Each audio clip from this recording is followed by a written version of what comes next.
Okay, welcome back.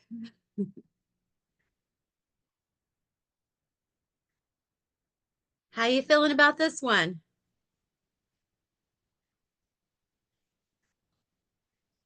About the same, better, or worse?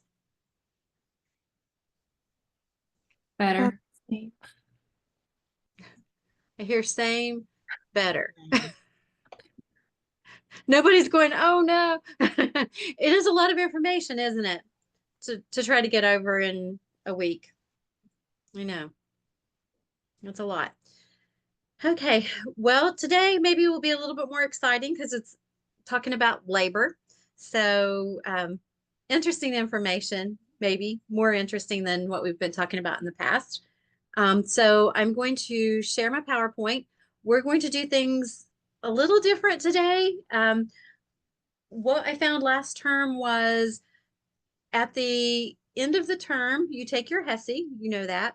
HESI was almost all case study or scenario based questions. And I think students felt like even though they had the content, they struggled a little bit answering those scenario based questions. And we talked a little bit in week 1 and week 2 about how do you prepare for that? I mean, obviously, you have to have the content, you have to have the foundation of knowledge in order to um, make an educated decision on those questions. But how do you start processing that information in order to make good decisions on those questions? So we're going to cover some content, and then we're going to do um, a HESI style case study question and talk our way through it. I think that might be beneficial for not only, I mean, it will be good for your exam coming up. Um, we're not going to be wasting precious time because it will help you reinforce the information that we're talking about.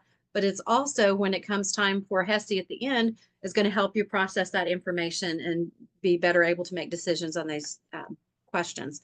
Also, when we talked at the end of the term, and when we think about starting out in a term, we have to think about what our end goal is, and our end goal is you have to do well on that HESI because that's part of your KGA score, and ultimately well on your NCLEX to get a license. So um, as we move forward, we always have to keep our end goals in mind. And I think that this is going to be a good way to um, prepare for upcoming quizzes, upcoming exams, but also with the end in mind. So that's kind of what I plan to do today. And we'll kind of see how it goes. It may grow and progress as we go along. If I find new things that may be more exciting, we'll try to implement those too. I'm going to a conference this week in Columbus, Ohio, which is a state educators conference, and we usually learn about new and exciting things there. So I may have some new ideas by next week to share with you. So I'm going to share my PowerPoint screen with you now.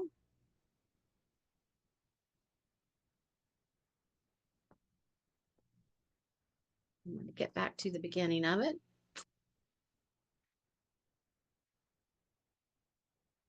Can you see that?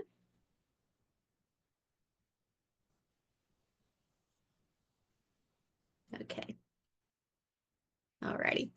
So this week we're going to talk about chapters 13 through 16, which is labor and delivery, comfort, fetal assessment, family support. So it kind of runs the gamut of labor and delivery, everything that we talk about. And it's a lot of information. So I'm not going to go exactly slide by slide. We'll hit the highlights. I'll post your slides so you can go back and review them later. But we'll talk about the most important stuff. And after we kind of get through some sections, then we will do a case study and kind of talk through the information, how to apply it. So as we talk about the labor process itself, there are 5 Ps, and test questions like these 5 Ps very, very well. So the 5 Ps are passenger, passageway, powers, position, and psychological response. So you will definitely need to know these for exams, for quizzes, for NCLEX, for HESI. They will come back and haunt you. So the passenger is your baby, and it's important that we know the presentation of that baby. We're going to talk about what the lie and the attitude and the position is, and how the placenta applies to that. The passageway is the pelvis, the suprapubic arch, the angle, the vagina, how that impacts the passenger as it comes through the passageway. The powers are your contractions and the pushing. Whatever it is that enables that passenger to make its way through the passageway, that is your powers. So your contractions and the pushing powers of mom. The position of the mother, which also affects the passageway. So, and it affects the passenger too. So we're going to talk about that. So we've got passenger, passageway, powers, and position. The psychological response of the mother is also important. So this is just a memorization thing. You have to memorize the 5 Ps. You may have a question that makes up another 3 or 4 Ps, and you have to figure out which ones the correct ones are. That would not be an unusual. I can see someone making a select all that apply question out of this, and they may leave out some of the 5 Ps and add a couple that are not correct, and you would have to pick out which are the appropriate Ps of the 5 Ps. Okay, as we're talking about the 5 Ps and we're talking about presentation, attitude, and position, these are some of the things that we're talking about. The attitude is the relationship of the baby and mom's pelvis and how the head is positioned. So you can see, ideally, the baby's head is going to be positioned with the baby's chin on its chest. So the smallest part of the diameter of the baby's head is going to be going through the pelvis. It does not go through well if the baby's head is positioned like this, where this larger diameter of the head is coming through the pelvis, or especially if you have a face presentation, because this is a very large diameter. Now, if you have a tiny baby, you can have a face presentation and it can deliver this way, but you will have what they call failure to progress. If you have a baby that's of average size, a 7-8 pound baby or a 9 pound baby that's trying to present this way, quite often you'll end up with a C-section because a baby that's presenting this way that's of average size will not come through the pelvis. You want its head to be positioned with the smaller part of the diameter entering mom's pelvis. When we talk about station, we are talking about where the baby's head is in relation to mom's pelvis. So here are your ischial spines, and you can see the little point on each side. And as we're doing a physical exam, we're going to feel for those little points, and that is 0 station. When the baby's head is up above, we're feeling for this very top point of the baby's head, where it is lining up above the ischial spines, or is it at the level of the ischial spine? If it's at the level of the spines, then it's at 0 station. If it's above, it's minus. If it's below, it's plus. So if it's this baby, we're kind of imagining where this line of the baby's head's going to be. So it looks like it's about -1. If we make an imaginary line down through here, that baby's head's probably coming down between -1 and -2. Okay. Let's jump back over here, and we're looking at presentation. As the baby's coming down, this is assuming that it's a cephalic presentation. And cephalic could be lots of different ways. It could be the occiput could be posterior or anterior. We could have a face presentation, or a brow presentation. The brow of the baby's head, the face of the baby's head could be coming down first. But we could have a breech presentation, and there's different kinds of breech presentations. You can have, this is a full breech where the baby's legs are crossed and it's coming down with the butt first. Sometimes you'll have one, like a footling breech, and you'll have one foot coming down first. Sometimes you'll have a double footling breech where both feet come out first. So there's different kinds of breech presentations. Then you can have a shoulder presentation where the baby's lying transverse. You can deliver different types of cephalic presentations, again, depending on the size of the baby. You can deliver breech presentations. You cannot deliver a transverse presentation. That presentation has to be a cesarean section. There is no way to deliver a baby that's laying transverse. In this picture, you are seeing different types of cephalic presentations, and we are trying to determine which way the baby is facing as it's coming down. So as we're checking mom, we're looking at the pelvis, and we are imagining which way the baby's head is laying. We're not really imagining. We're feeling the occiput of the baby's on the baby's skull as we're doing our physical exam. And as we feel the fontanelles, then we can determine which way the baby's laying. You can also do Leopold's maneuver. And if you were looking in your book and watching how they were doing Leopold's maneuver by feeling the baby's head, and they will feel for the smooth surface of the back versus the bumpy surface of the arms and legs being folded up, they can kind of determine which way the baby is laying. That's another way of determining the fetal lie without doing an internal examination. But if we're doing an internal examination and we're feeling for the fontanelle, then we're feeling for the posterior fontanelle, and then we're going to see which way the baby's face is pointing, and then we're going to know which way the baby's laying. So that's something that kind of comes with practice with internal examinations.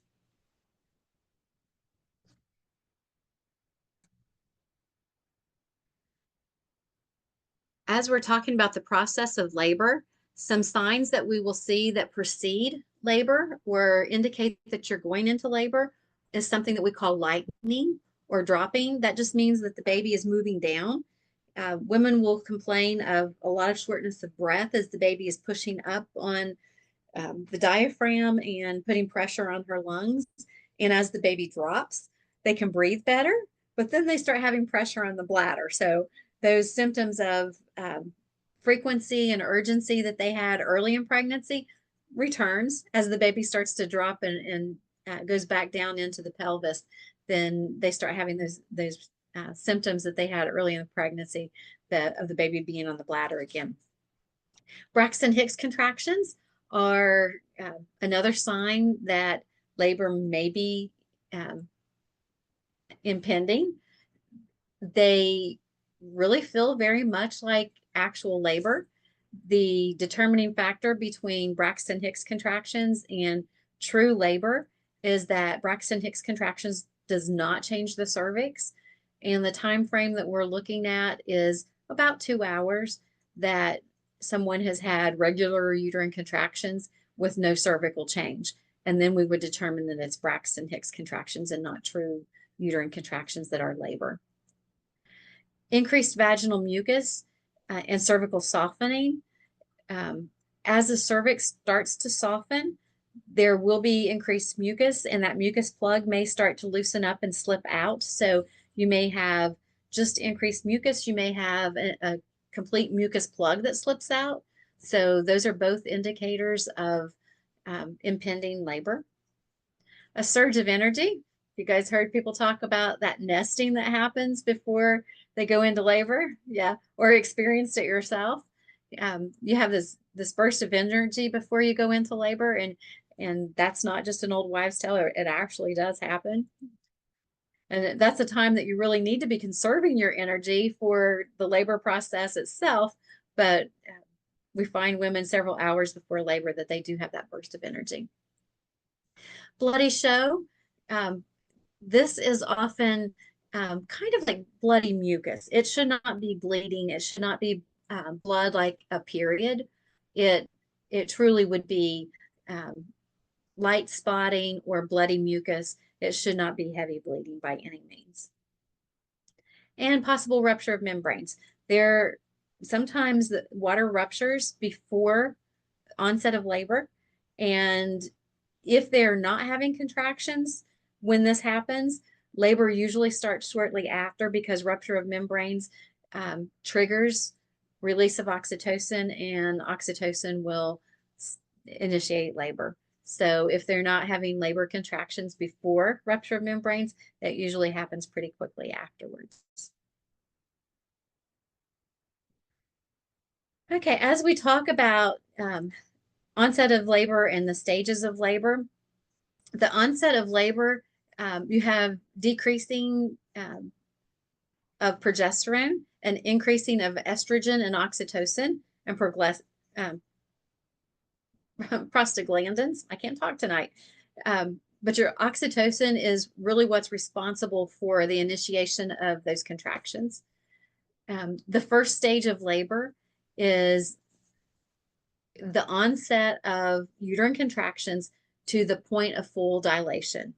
So when we think about labor itself, I think that that full period of laboring is really the first stage of labor. And it's broken down into the early phase, the active phase, and transition. But the first stage of labor is what we truly think of as labor in its entirety. So the first stage is the early phase, which is a lot of effacement. Sometimes a lot of contractions go to just effacing that cervix, just thinning it out, getting it ready for dilation.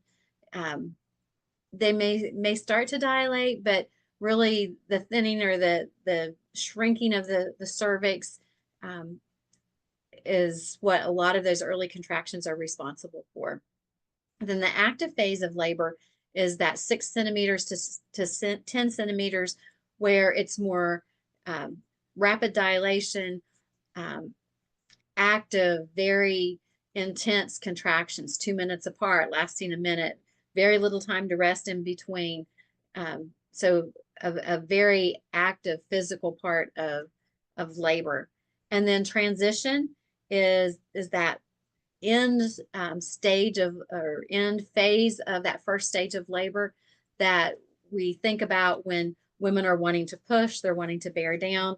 And we think of that as the delivery part of labor itself. That's the part that women will, especially if they don't have an epidural, they'll be like, I'm done with this. I'm going home. Not doing this anymore. They're a little unreasonable in transition. So this is the kind of the crazy part of labor. This is the working part of labor. And this is just the excited, I'm going to have a baby part of labor. So early phase, active phase, transition phase, but all considered the first stage.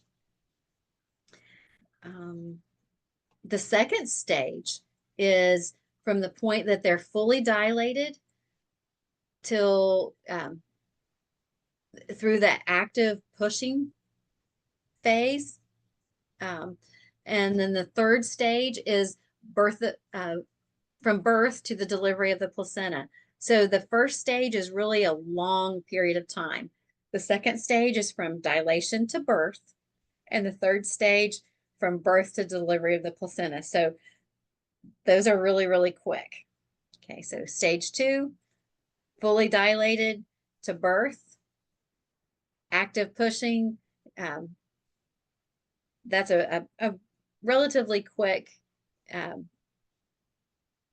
period compared to that first stage. And then the third stage, again, birth to delivery of the placenta, usually 10 minutes-ish. And then the fourth stage being the first 2 hours after delivery, okay, which is what we consider recovery. So if you remember, the first stage is really long. That's the laboring process. The second stage is that pushing period. So that can be, it's usually quicker. Can be sometimes just a few pushes to a couple hours, maybe a maximum of 3 hours. The third stage is usually the shortest. That is the birth to delivery of the placenta, which is maybe about 10 minutes. And then the fourth stage is your recovery. So 2 hours after birth. Okay. 7 cardinal movements. There are pictures in your book. There are diagrams that you can look at. This is the way that the baby moves through the pelvis as it is moving its way out of mom's body. And I have found that it's kind of hard to describe, even in the classroom. I've used models. Back in the early days before I had a model, I would take an apple and put it through a skeleton's pelvis with a face drawn on it. I've tried lots of different ways to help students understand the descent and rotation of a baby's head through mom's pelvis. I have a YouTube video I'm going to try to share with you. It's not amazing, actually, but I think it will help you as she talks through these steps and you actually see the baby coming down and rotating as it comes out. It's less than 5 minutes long. So I'm going to try to play it and see if I can get the sound to work. We'll give it our best shot. And but again, the diagrams are in your book if you learn better that way. If you learn by visualization and actually watching it happen, we're going to give this a try.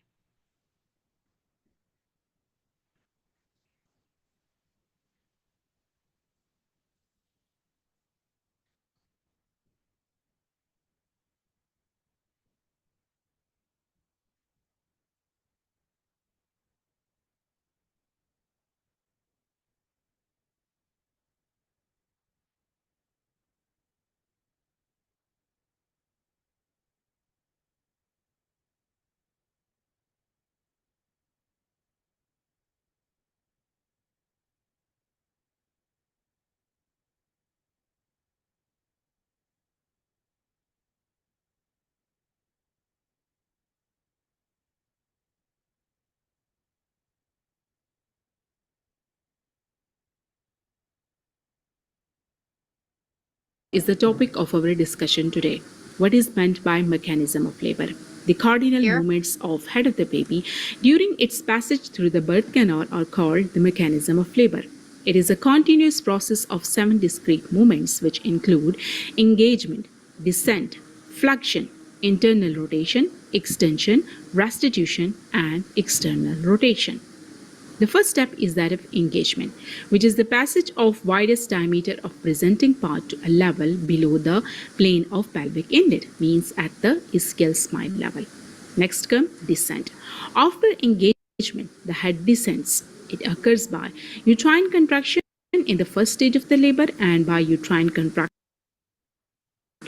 and maternal expulsive forces in the second stage of labor.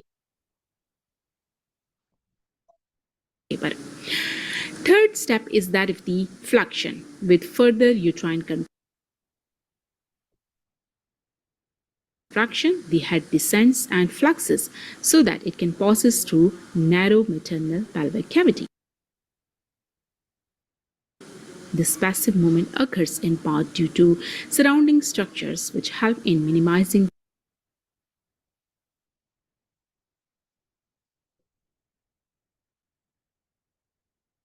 I'm sorry for the pauses. Hopefully it catches up here quick.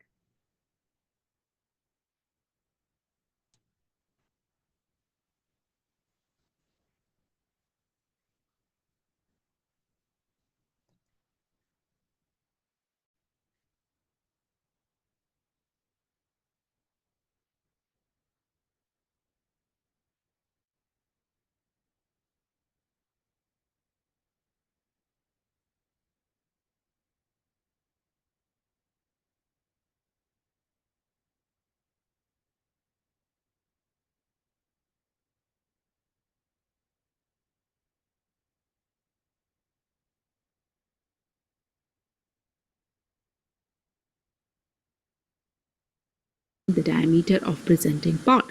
In well-flexed head, the occiput will be the leading part. Next come the internal rotation. Internal rotation takes place at the level of mid-pelvis.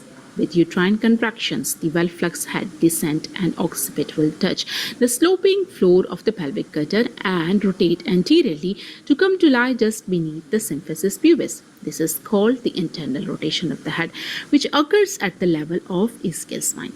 So, internal rotation is 90-degree anterior rotation of the fetal head.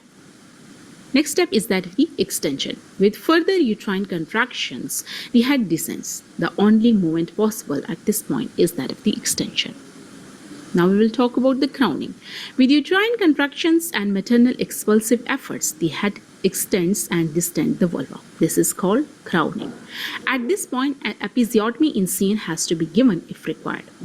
With further extension of the head, occiput act as fulcrum and chin and mouth sweeps in front of the pelvis and head delivers. Next stage is that of the restitution.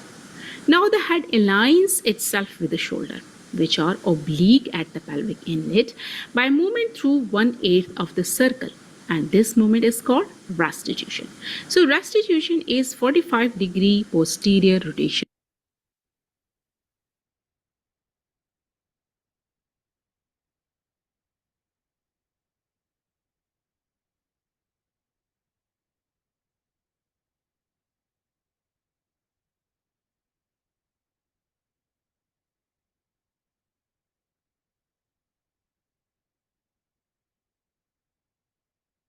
We're almost there.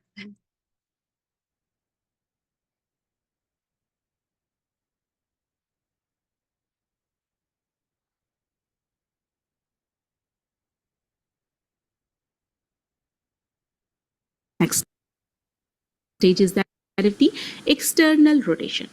Shoulders enters the pelvic inlet in oblique direction and rotate to lie in anteroposterior diameter at the outlet. This internal rotation of the shoulders is exhibited externally by movement of the head through further 1/8 degree of the circle, and that is called the external rotation. So external rotation is further 45-degree posterior rotation. Next comes the expulsion. Anterior shoulder will be delivered by slight downward traction and posterior shoulder in opposite direction. Rest of the baby will be delivered in the same or successive contractions. Now let us summarize the whole mechanism of labor. Here is a summary of all the cardinal movements of the head of the baby during labor. All those 7 discrete movements include, first of all, Okay. That's not a great video, but at least it kind of gives you an idea that you do need to know the steps, the different rotations that the baby takes on its way out. The anterior shoulder should deliver first, and then the posterior shoulder comes out. So those are steps that you will need to know, and it's something that you kind of have to review and go over in order to be able to answer questions over that. So go back, make yourself a note to go back and go over the delivery positions. Okay. So that will be your 7 cardinal movements that you'll want to go over.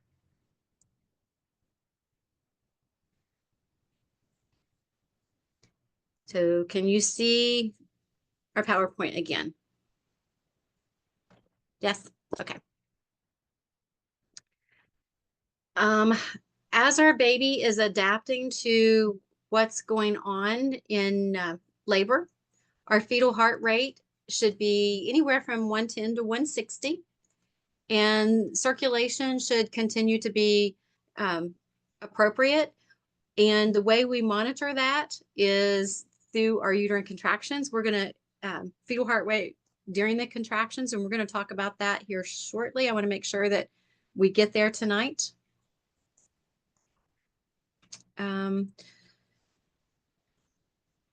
Okay, you all can look through these slides. I don't want to waste time on stuff that you can just read.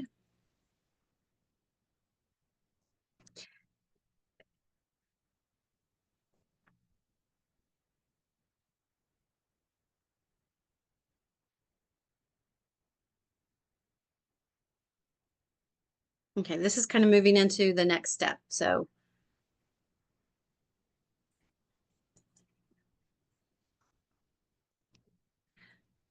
let's talk about our first patient that comes in labor. She's 26 years old. She's a gravida 1, para 0. She's 38 weeks gestation, and she comes to our labor and delivery unit. She presents with regular uterine contractions that are 4 to 5 minutes apart. They're lasting about 60 seconds, and she reports that her water broke, and she says her fluid was clear. On her assessment, she was 5 centimeters dilated, effaced 100%, 0 station. So remember, that's the level of the ischial spines. And her heart rate was 140 beats per minute with moderate variability and no decelerations. And we're going to talk about variability and decelerations in a little bit.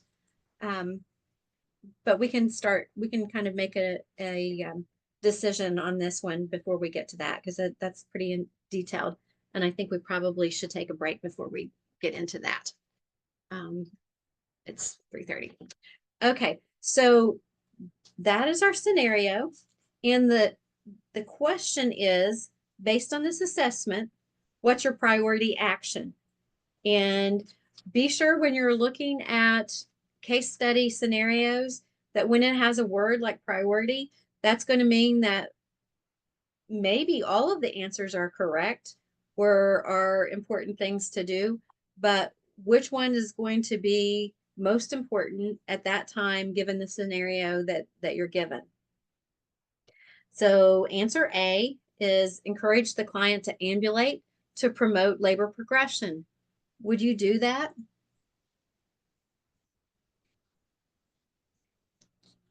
She's 38 weeks, ruptured membranes, contractions 4 to 5 minutes, lasting a minute, 5 centimeters, 100% effaced, and 0 station. Baby's heart rate's 140, no decelerations, moderate variability. Okay for her to get up and walk to promote labor? Yes. Is this a question for us? Yeah. Yes, Yeah, I would say yes. Let's discuss. Yeah, jump in and discuss. Okay. Unmute yourselves and let's talk. Yeah. Do you see any reason for her not to get up and walk? No. No, there's no reason there. If the baby was having decelerations, that would be a concern. If her water wasn't clear and she had meconium, then we would be a little concerned about why the meconium was there. Maybe we should watch her for a while to see if she was going to have decelerations or something that we should be looking for that caused the meconium. Contractions 4 to 5 minutes apart, 60 seconds, that's all good. I don't see anything in that scenario that's not normal. And being up and ambulating is good to augment labor. So yeah, that's something that would be good for her. Start IV fluids to prepare her for an epidural. If she's 5 centimeters along, she may want an epidural. So that is something that you may be thinking in your back of your mind that she may want. So that would be something that you may be considering. Notify the healthcare provider that the client is in active labor. Does that sound like active labor to you?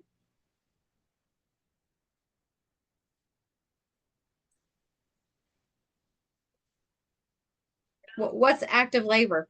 What would you define active labor as? At least 10 centimeters dilated.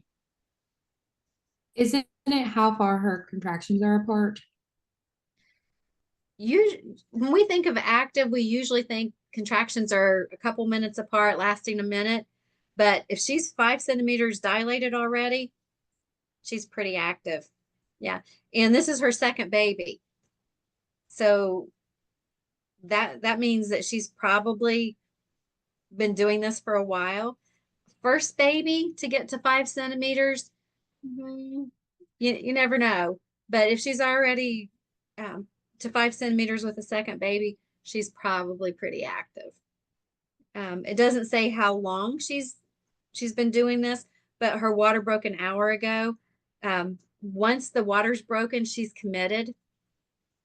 It doesn't tell us how they determined that her water was broken, but just that it is.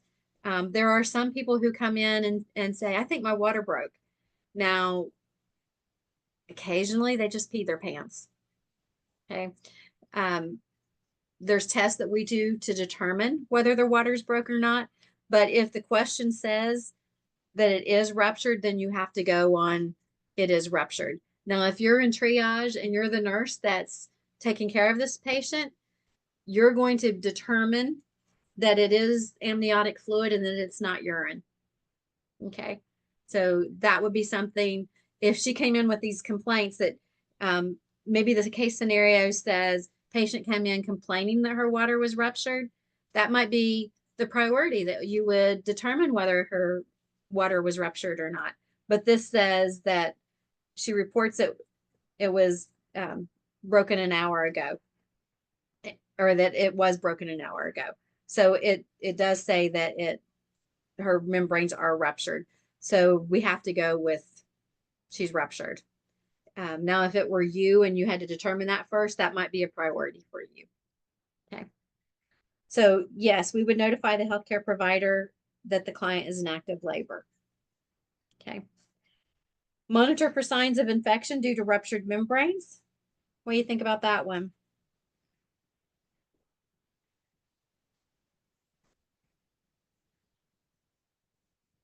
She just ruptured an hour ago. Would she be getting infected yet?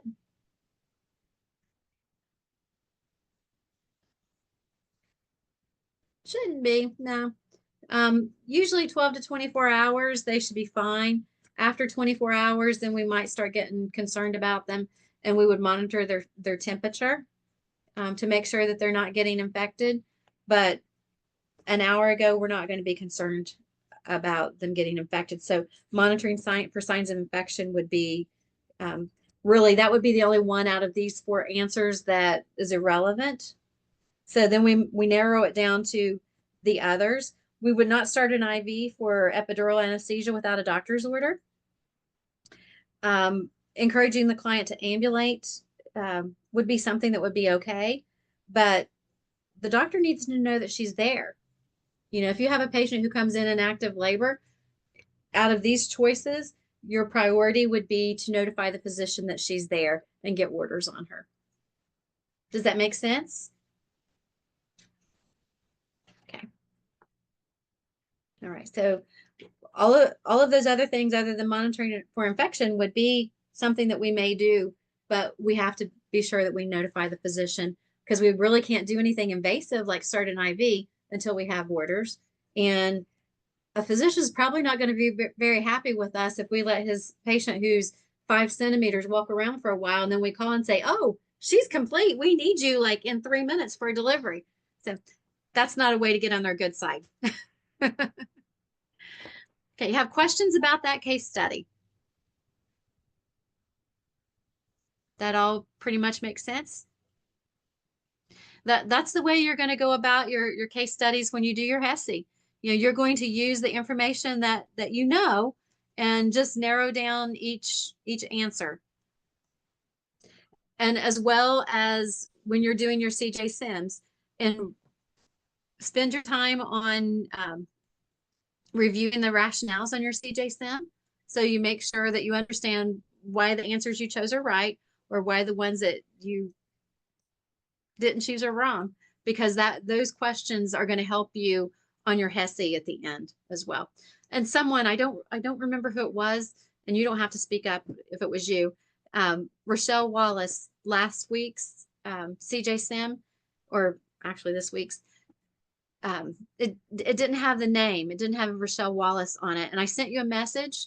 So if you got a message, to either send me another screenshot or jump in there and redo it, whatever you have to do. I have to have her name on there so I know that you did the correct one. Okay, I can't pull it off any other way. So if you got a message from me to resubmit that, please do that. I'm going to go and grade them this evening after class. Okay, I will go back in there and grab our PowerPoint.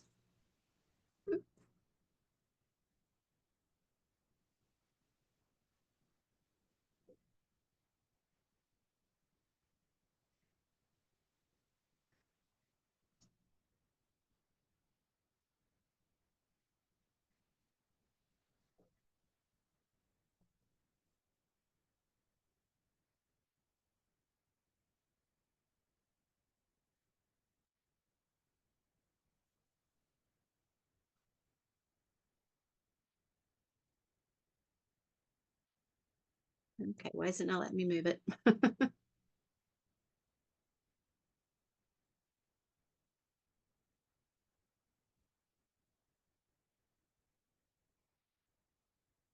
I must have to stop sharing, I think, and then share it again.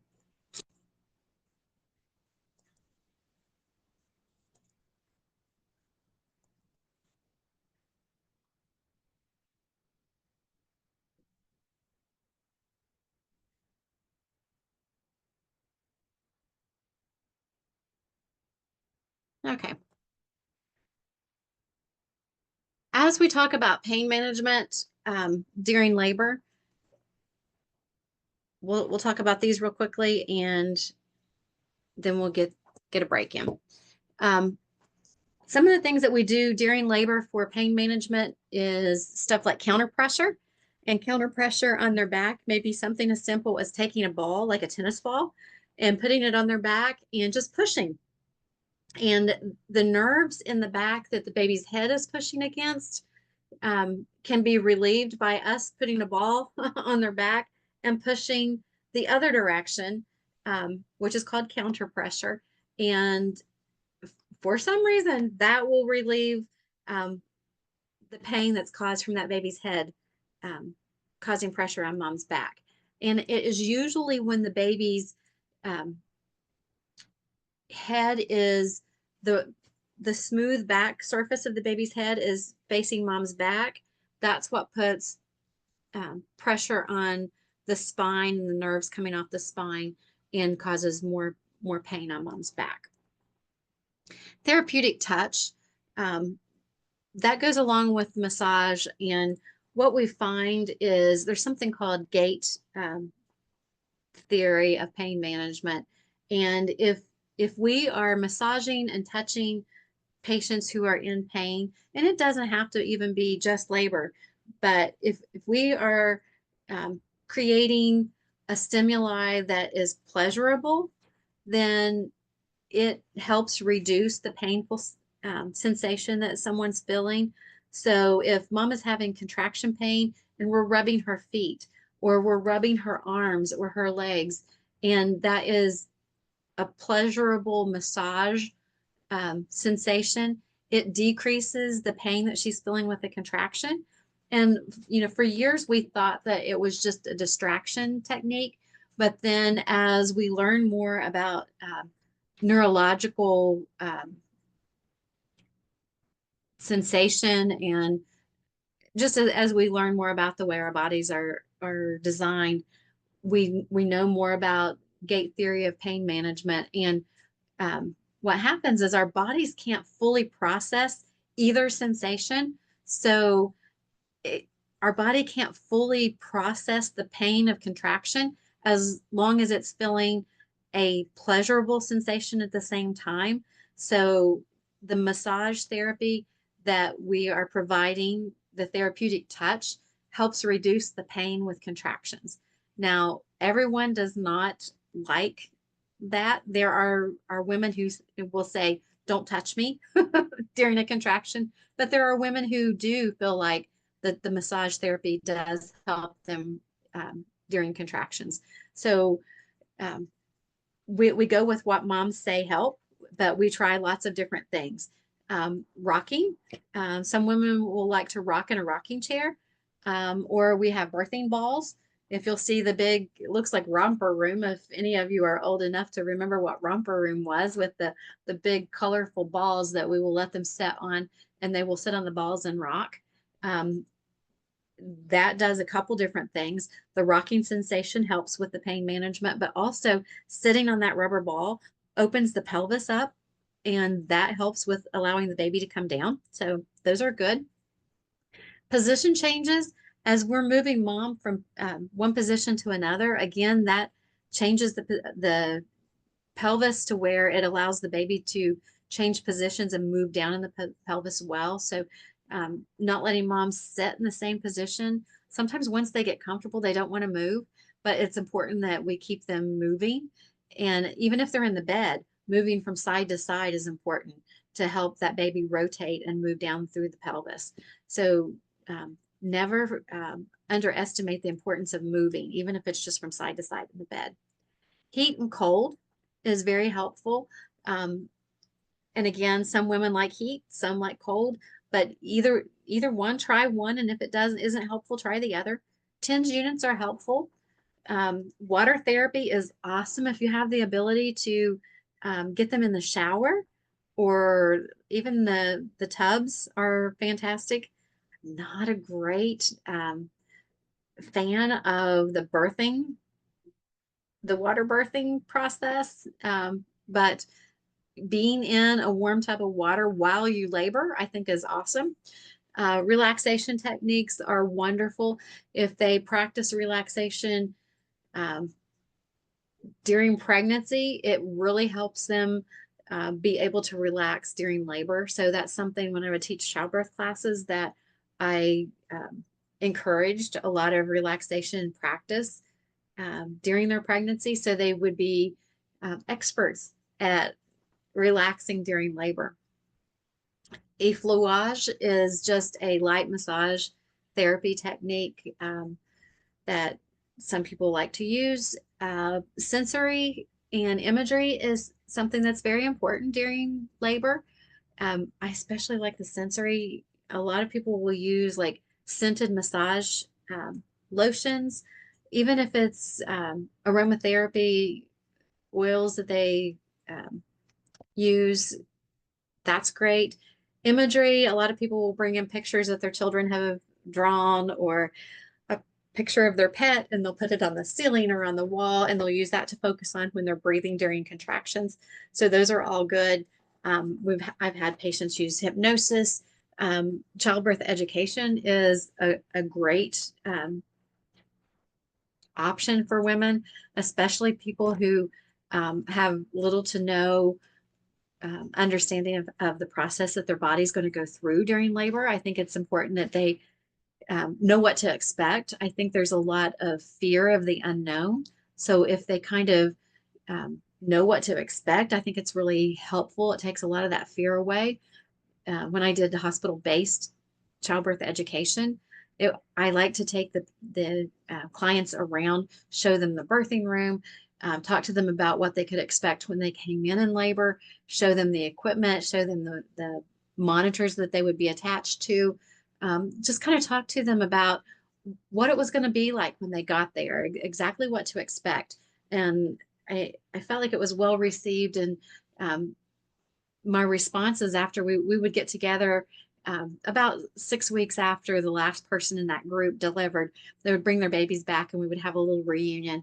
And one of the things that they said was, even more so than the education of knowing what their body was doing, because in labor, you have little control of how that goes, but just the knowledge of what they could expect to happen, especially with a first baby, was probably the most helpful thing from those classes. So that's something that even if they haven't had it prior to onset of labor, if you talk your patients through what they're going to experience when you are starting their IV or starting their induction, what they're going to experience, I think is really important for their ability to process. And sometimes in really active labor, it's hard for them to understand, but it's still important that we share information with them.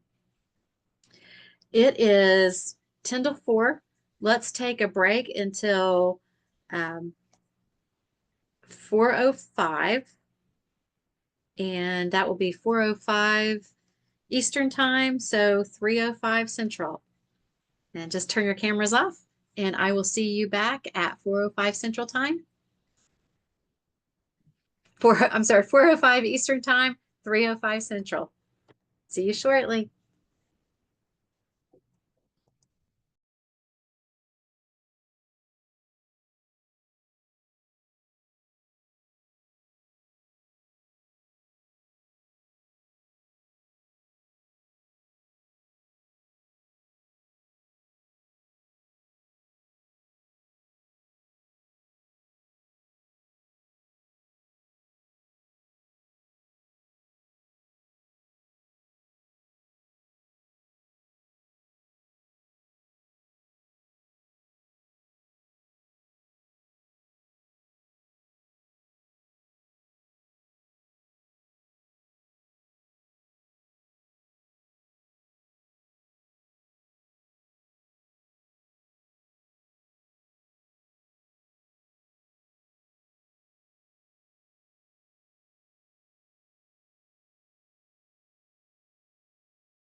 Okay, welcome back. Are you guys getting tired tonight? I feel tired tonight. We had a exciting Easter weekend, and those of you who have children, I'm sure you did too. Okay, so here is a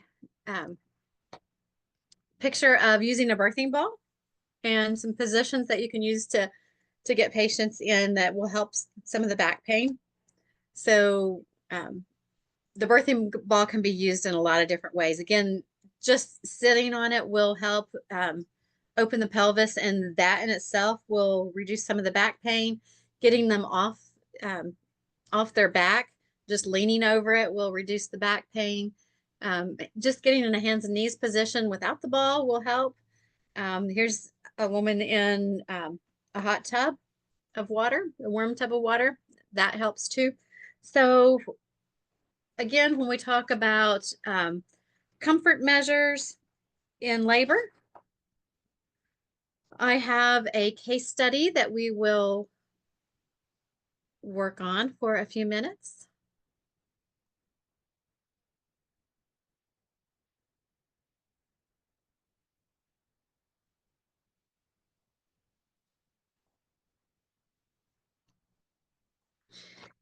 Okay.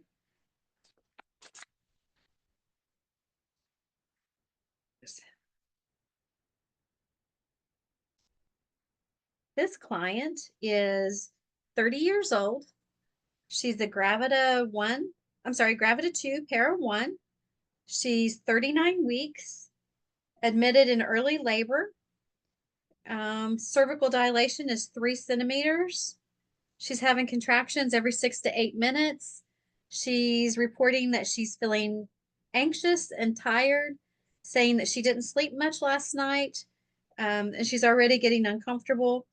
She's declined an epidural,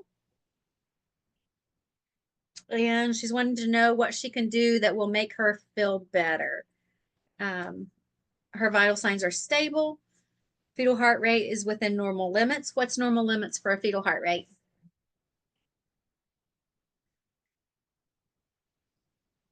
Everybody's muted. Let's unmute ya. 110 to 160. 110 to 160. Perfect. Yes. Moderate variability. Her partner's there, and they appear to be supportive. Okay. The question is, what appears to be the most appropriate to promote the client's comfort during labor? And answer A is encourage the client to lie flat on her back to rest in between contractions. Is that a good option? No. No. Why do you not want her on her back?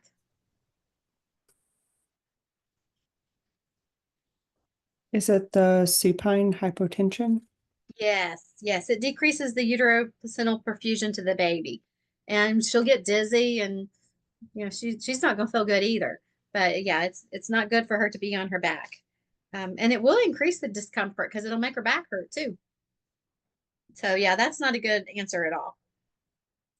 Offer ice chips and limit oral fluids to reduce the risk of aspiration.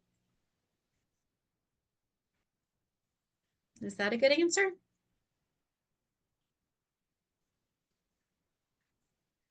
Offer ice chips, and what was the other part of the answer? Reduce oral fluids to reduce the risk of aspiration.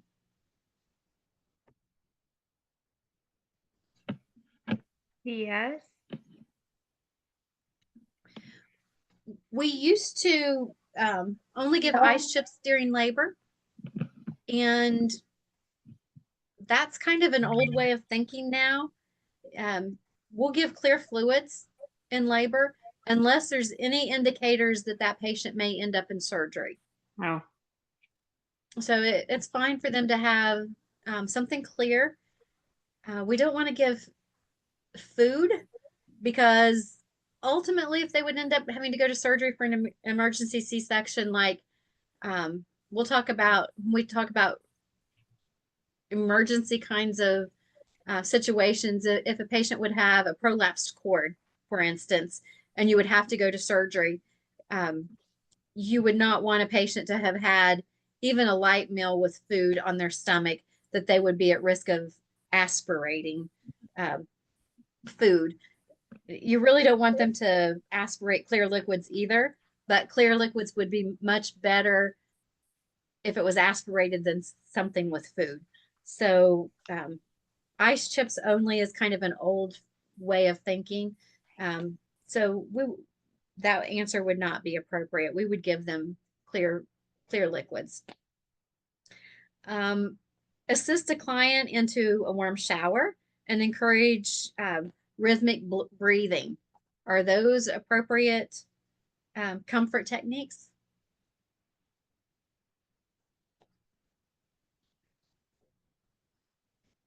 We talked about warm showers and massage. We didn't talk about breathing. Is breathing a comfort measure, you think? Yes, ma'am. Yeah. What happens if you shut your hand in the car door? What do you do? Yeah. Have you ever done that? Or Yes. smashed your toe? Do you breathe Yeah. until it for the first few seconds? Yeah, we do. So that's kind of a comfort measure. So yes, that's appropriate. A warm shower and some rhythmic breathing techniques. That's kind of funny that we're talking about that because the other day I have one of those rocking camping chairs, for sports events. Uh-huh. And it's a fold out chair, and I went to go sit in it, and the dang legs was all right on top of my big toe, and I put all of my weight in that chair. Ow. Breathing is what I was trying to do. Yeah. Sometimes you can't, huh? And that's a perfect example because there are women who, and that's probably why we focus on breathing so much, because when they have a contraction, their instinct tells them to hold their breath, because it hurts really bad and they don't want to breathe. And you're like, oh, come on, you got to breathe with me, because they will hold their breath during contractions, and that baby needs that oxygen. So that may be why we coach breathing so much. That's a good point. I'm glad you shared that. How's your foot? It hurts. It throbs. Yeah. My grandmother passed. I went to pick up, she had a betta fish. And I went to pick up her fish, and I'm holding that silly fish in a vase kind of thing, a jar of water. And I don't know how I opened the door with one hand, and still my hand got caught in the door when it slammed shut. And I remember thinking, I can't breathe. It like took my breath away. So I understand what you mean. It's like you got to think to breathe sometimes, or that rhythmic breathing is important. Administer IV analgesics to promote sleep and relieve anxiety. Is that an appropriate comfort measure? No, because we need to be awake to try to deliver the baby, right? Yeah. And let's go back and look, and it kind of depends on where we're at, what the scenario is, because there would be times that might be okay. But for this individual, she's 3 centimeters, 6 to 8 minutes apart contractions. So she didn't sleep last night, really uncomfortable.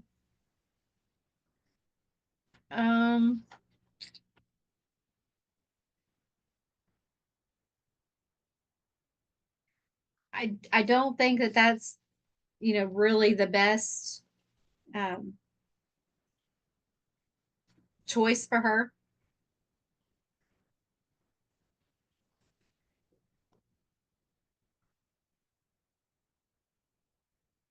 Maybe appropriate, a little bit later on, but right now, probably non-pharmacological things would be the best. And like I said, there are times that sometimes helps. If mom is totally exhausted, she just cannot manage anymore. Sometimes we'll do medication to help them rest a little bit, just to get them to where they can push. They can rest a little bit and they can push for us. But it doesn't sound like this mom is there. No. Okay. That sounds good.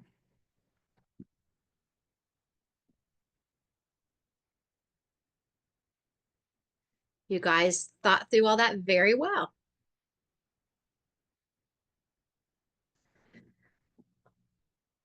And when we talk about pain management, there's so many different options that we have available to us. Some of it, opioids, some of them cross the placenta and get to the baby.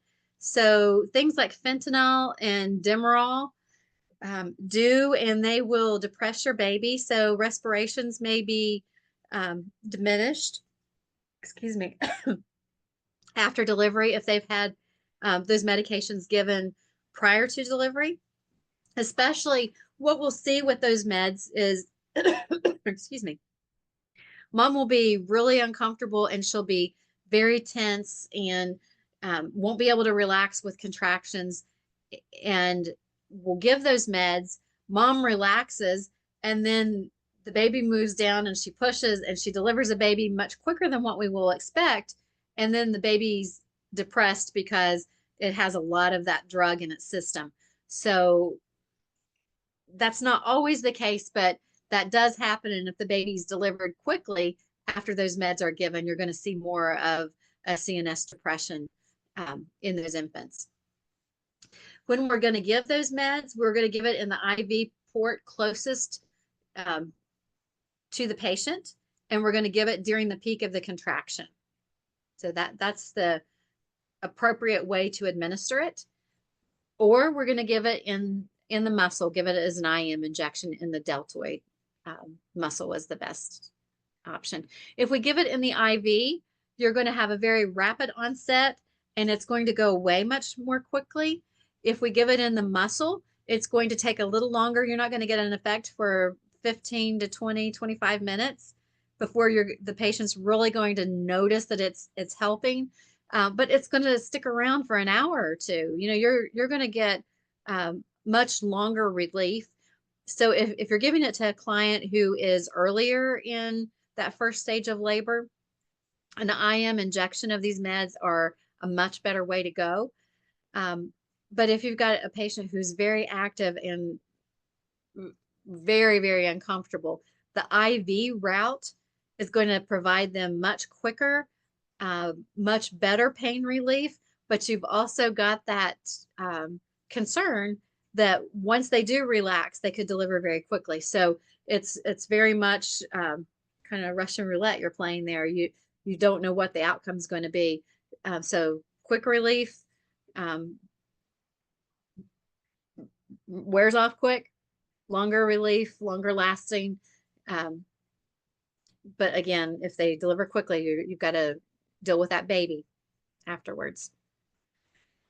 Okay, different types of anesthesia. I put a little note for you to review these before this week because there's a lot of different types. Just so you'd kind of be familiar with them when we talked about them.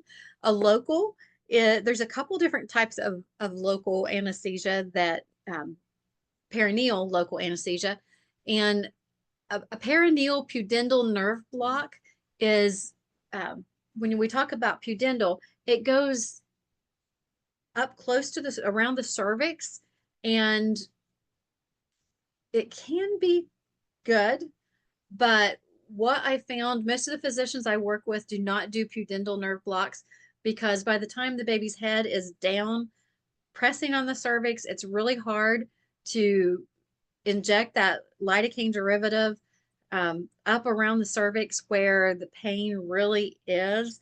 It's hard for the patient to hold still enough for them to get it where it needs to go. And by the time the lidocaine has kicked in and actually numbs that area around the cervix, they've already delivered through it before they get the effect of the medication. Now, they will use that lidocaine and just numb the perineum itself. So if there are any small lacerations or if they do an episiotomy, that area is numb. So I see that done more often than the pudendal block. A spinal can sometimes be done instead of an epidural. A spinal, I had one physician that called a spinal a one-shot epidural, and it's like, okay, if that's an okay way of explaining it, I guess.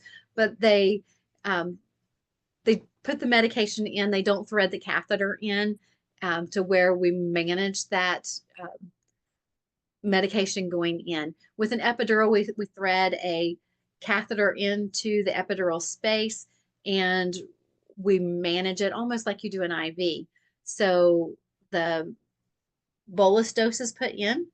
Mom may feel like a warm sensation. She'll know that something's going in. It doesn't really numb immediately, but she'll feel that sensation.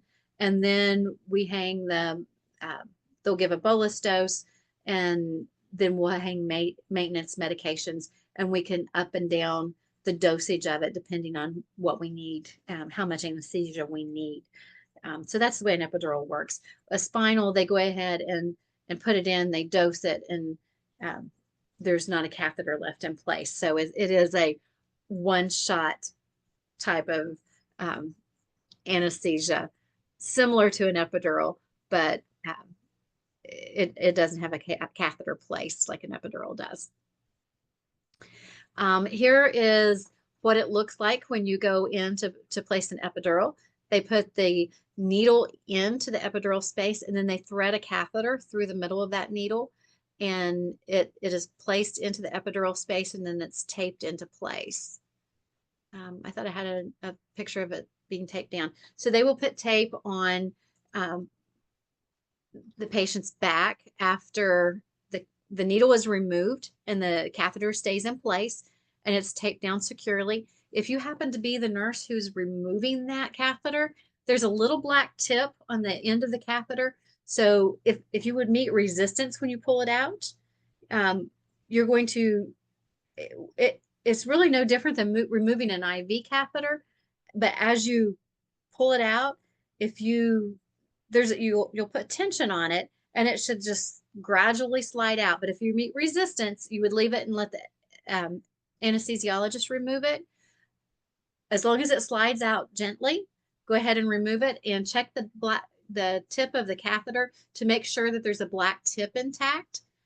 If there's no black tip on that catheter, you need to let anesthesia know. Keep the catheter for them to look at, because that's the way that you know that the entire catheter came out intact.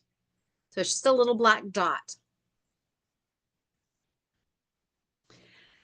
General anesthesia and nitrous oxide are two other types of anesthesia that you will see used. Nitrous oxide is really just like what they use at the dentist office. It's an inhaled anesthesia that causes euphoria. It decreases the anxiety of the patient. It has a very rapid onset.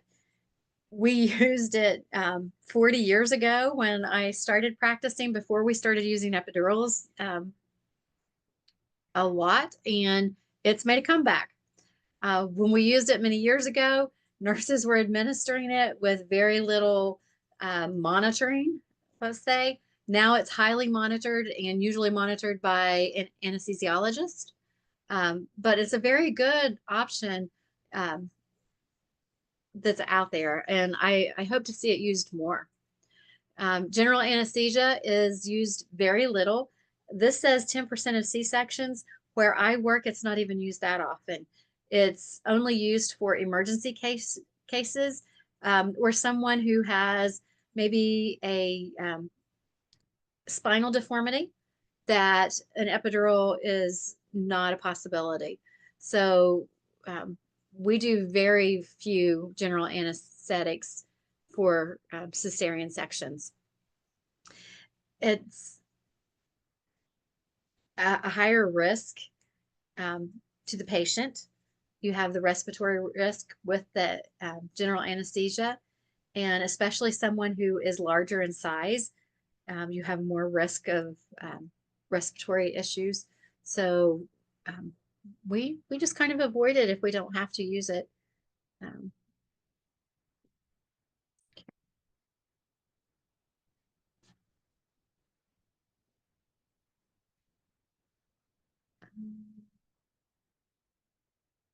I want to make sure that we get everything that's really important, and I want to talk about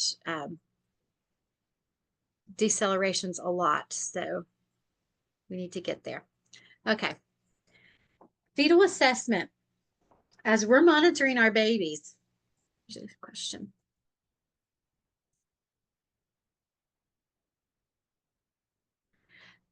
You said, is there less side effects with nitrous oxide than epidurals? Yes, the answer would be yes. Epidurals have side effects in that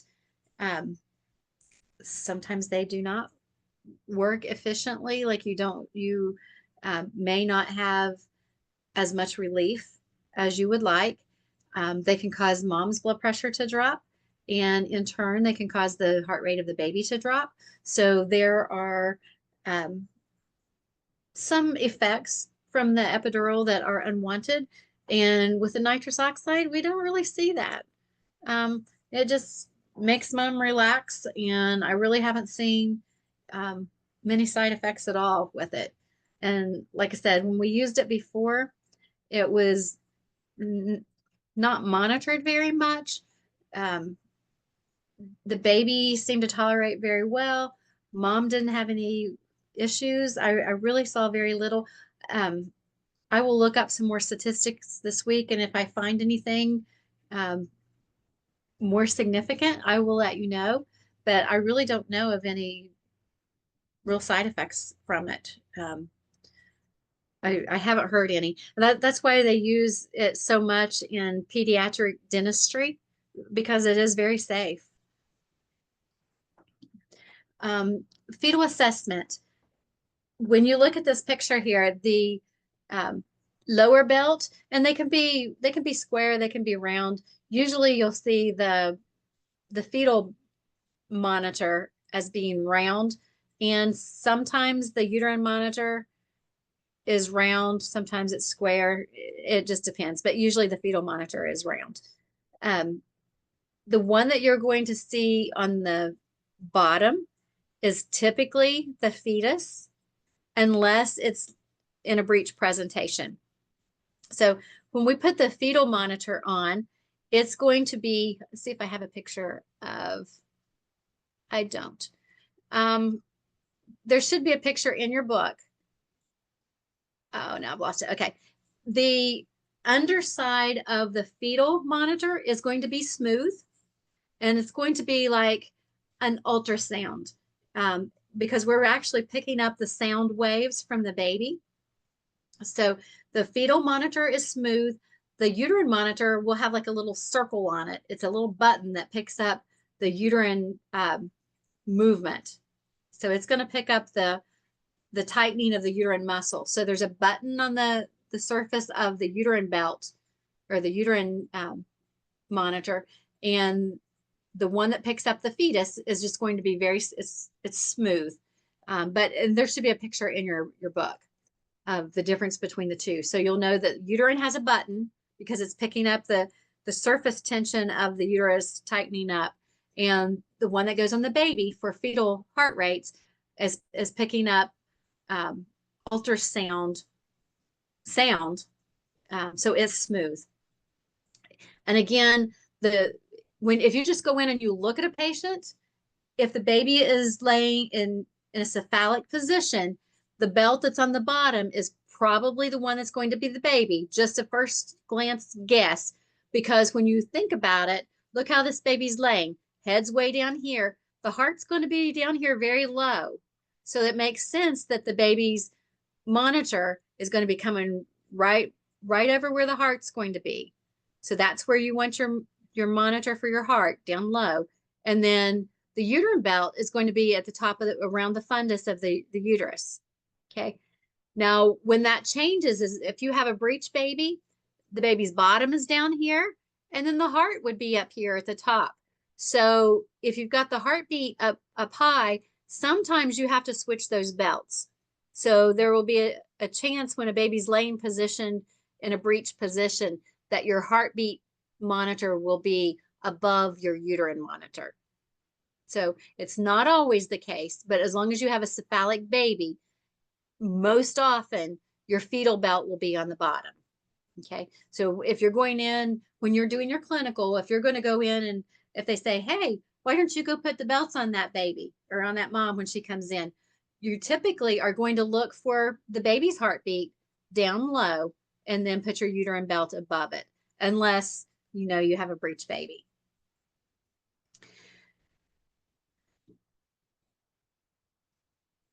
Okay. When we're looking at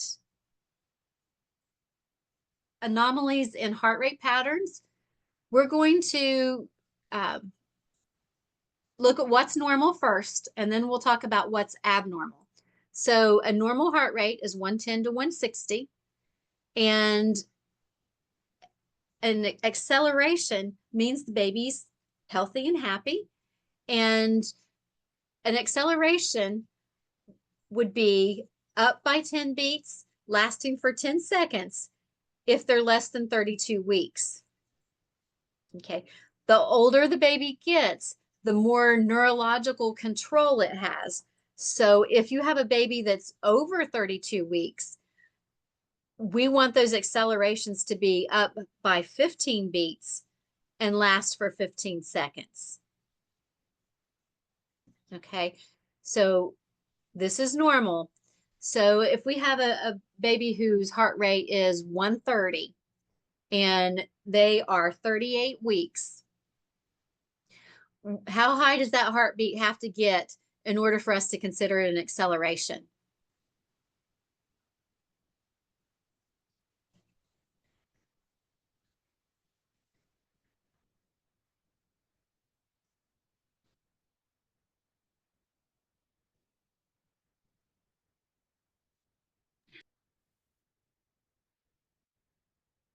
They're 38 weeks. Their heart rate is running 130. How high would the acceleration, or how high would the heart rate have to be before we would consider it an acceleration? 45. 145. Good. And it would need to stay up that high for 15 seconds before it comes back down. Okay. And we're watching to see that how often it does that. So we're trying to determine how healthy this baby is. So if we're looking for variability, we want to make sure that that baby is meeting this criteria.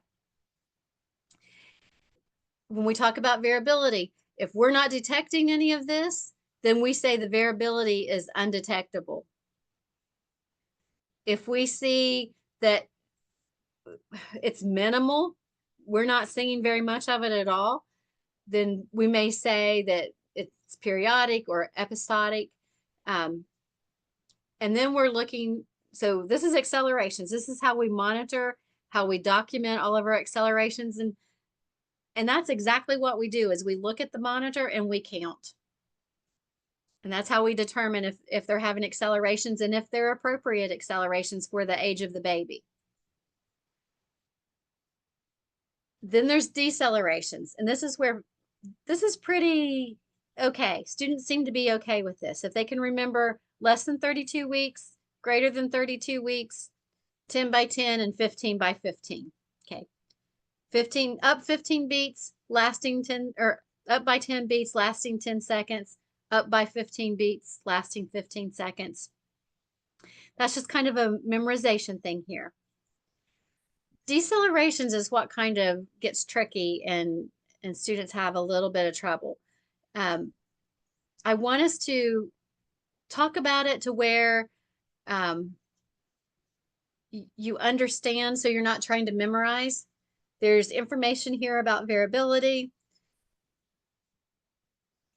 but I don't want you trying to memorize all of this. I want it to make sense to you. So when you have questions about decelerations, you're not having to try to remember what the definition said, that it just makes sense to you. Accelerations and decelerations. Here is examples of accelerations. When you go back and you're looking to see what an acceleration looks like, the top line is your baby's heart rate. So when we talk about accelerations, this is what we're looking at, that it goes up by 15 beats and it lasts for 15 seconds. It's 1 minute between each red mark, 10 seconds between these little blue lines. So that's how we count it. Okay. And then the tricky part, the decelerations. Decelerations in a baby's heart rate. So heart rate is up here. Contractions are down here at the bottom. We cannot name a deceleration if we don't have contractions. Okay. If there's decelerations there and there's no contraction, it's just a deceleration. We can't name it as being early or late or variable. If we don't have a contraction pattern to associate that deceleration with, we can't give it a name. So here's our contraction pattern. This is a very pretty one that you can follow. When it starts to go uphill, that's the beginning of your contraction. This very top point is your peak. And then when it returns to the baseline, that's your end of your contraction. And these red lines on this monitor paper are the same for the heart rate as they are the contractions. It's 1 minute between each red line and 10 seconds in all these little boxes in between. Okay. So when we're looking at, for example, a late deceleration, we're going to look at when the contraction starts, when it ends, and when the drop in the baby's heart rate begins. So, and the nadir is the bottom point of the drop in the fetal heart rate. Is what we call a nadir. That's the low point of the fetal heart rate. So with a late deceleration, we're looking for the onset of the drop in the fetal heart rate, and it is late in the deceleration. It's after the peak. It's late in the deceleration. So late decelerations, late onset of the fetal heart rate. Does that make sense? Not really anything to memorize there. A late deceleration, late onset of the baby's heart rate dropping. What do late decelerations mean? These are the bad ones. We started with bad first because these are the ones that you want to worry about. Late decelerations mean uteroplacental insufficiency. Late decelerations are the babies asking you for help. They're the ones that are indicating the baby is struggling. Okay, so we started with the bad stuff first. Late deceleration, the fetal heart rate drops late in the contraction. They've done as well as they could. They hung on as long as they could through the contraction. And as they're coming out of the contraction, the baby's like, I can't hang on any longer. You got to help me. You got to get me out of here. Uteroplacental insufficiency. The baby's not getting enough oxygen. We got to help it. Questions about late decelerations?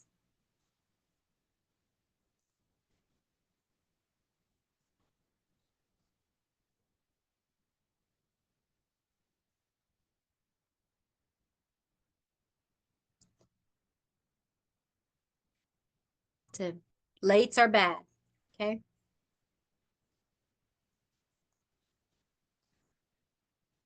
Oops. Well, okay. Earlies. Earlies are kind of good. Early starts at the beginning of a contraction, mirrors your contraction. Okay. And Depends on the baby, how deep it is. Sometimes they go way down and almost like this. See how it, whoops. Okay. You can see how low this goes. Sometimes it will be much more obvious to where it's mirroring the contraction exactly, but it will start at the beginning of the contraction, end at the end of the contraction. And what an early deceleration indicates is that the baby's head's being squeezed. Every time a contraction starts, the baby's head is being squeezed as it's coming through the cervix and the pelvis, and the heart rate goes down. Once the contraction's over, the heart rate goes back to normal. So early decelerations are head compression, and they're okay. They're nothing that we worry about. We monitor them. If they don't come back right after the contraction's over, we might start getting a little bit concerned. But early decelerations in general are okay, and they're attributed to head compression. So late contractions is the baby saying, help me, get me out. Early decelerations are head compression, means your baby's about to deliver. Variable decelerations. This is the one that's wonky. Okay.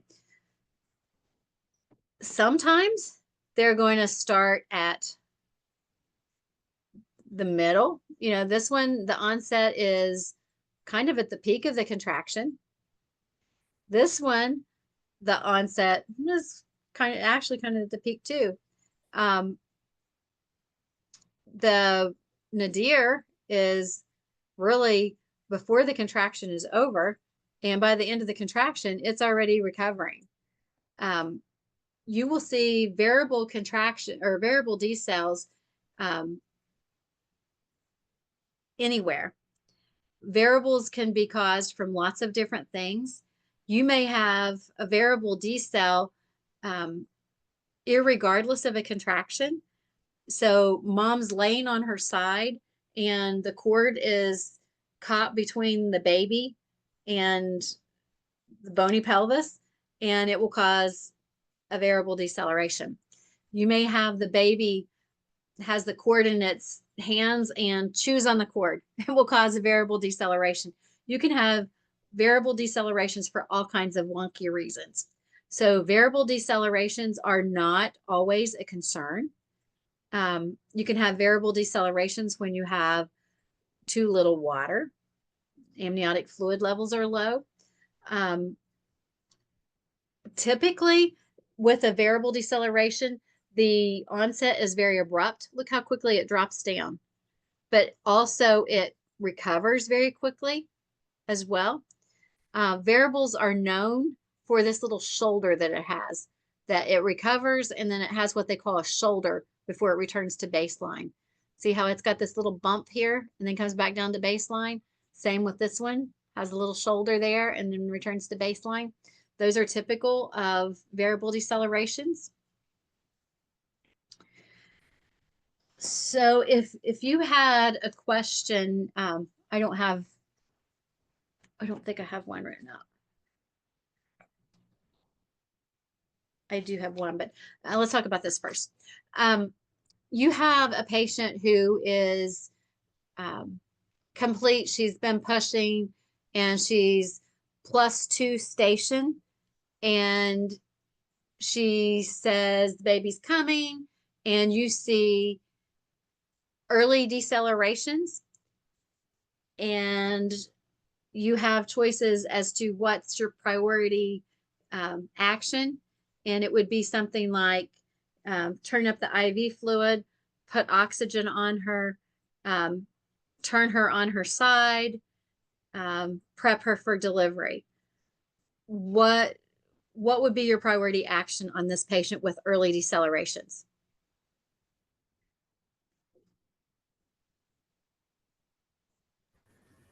Would you want to get the baby out like immediately?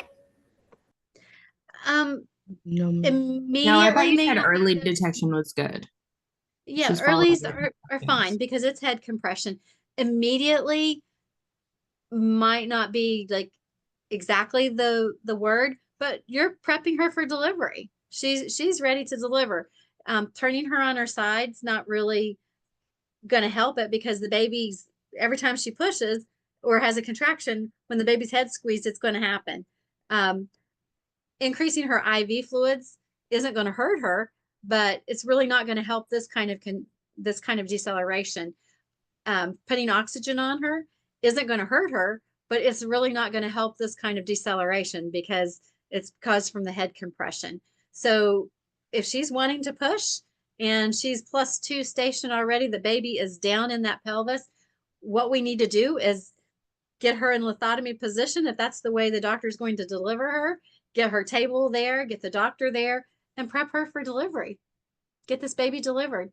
And, immediate depends on whether you're thinking immediate in the next minute and a half or immediate in the next 5 minutes. Get things moving, get everybody in place, get the nursery in there, get ready for delivery. No, make sense? Okay. Fetal assessment. Let's see. Which interpretation of a fetal heart rate pattern is most accurate, and what is the appropriate nursing action? Early decelerations are a sign of fetal hypoxia. Reposition the client. Am I missing some? Okay. Reposition the client and apply oxygen. The pattern is reassuring. Continue to monitor the progress of labor and provide support. Variable deceleration suggests cord compression. Prepare for amnio infusion. Late decelerations indicate uteroplacental insufficiency. Notify the healthcare provider immediately. So which one of those are accurate?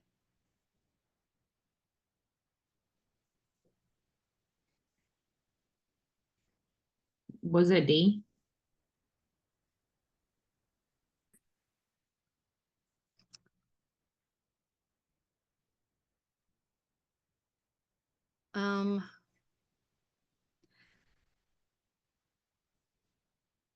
D is partially accurate.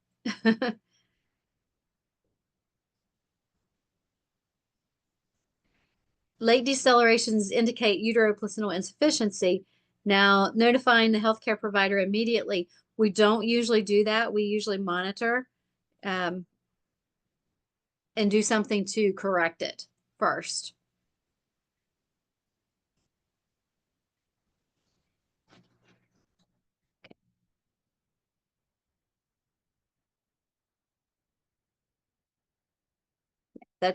We would, if we noticed late decelerations, we would do something to try to correct it before we would notify the physician. So we would turn them on their side. That's usually the first thing that we do. Get them off their back, get them in another position. Sometimes put one leg up, put a pillow between their legs, tilt them to their side, get them in a different position and see if that will correct that late deceleration. We do put oxygen on. We do increase the IV fluid. So we try all of those things before we notify the physician. Because one late deceleration is not something that we would actually do something about immediately. There's something called persistent late. So if we try different things that we know to do to get rid of the late decelerations and they don't work, then we have persistent lates, and then they may do a C-section or something to get that baby out.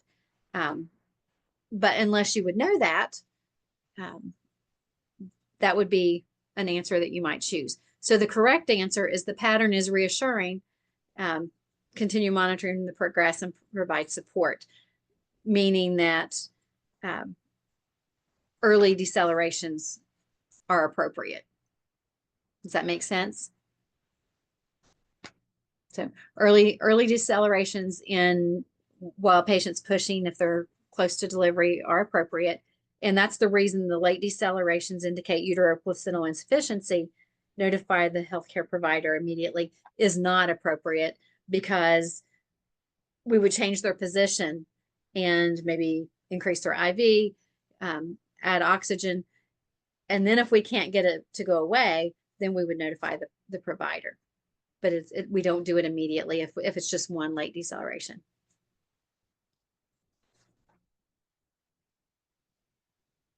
Okay.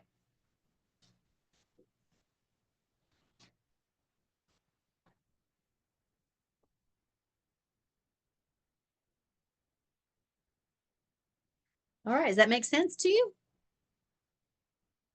Or is that confusing? I know you kind of have to know that there's a difference between one late deceleration and multiple ones, don't you? Okay. But now you do. So moving forward, you'll know the difference. Okay.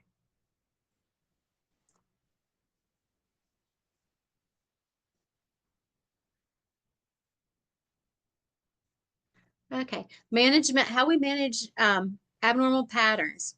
If you have decelerations and you have Pitocin going, you're going to stop that Pitocin, and you might turn them to their side, or I would stop the Pitocin, turn them to their side. We would put oxygen on them. We would give them an IV bolus. We would check blood pressures to see, you know, if their blood pressure is up. If we have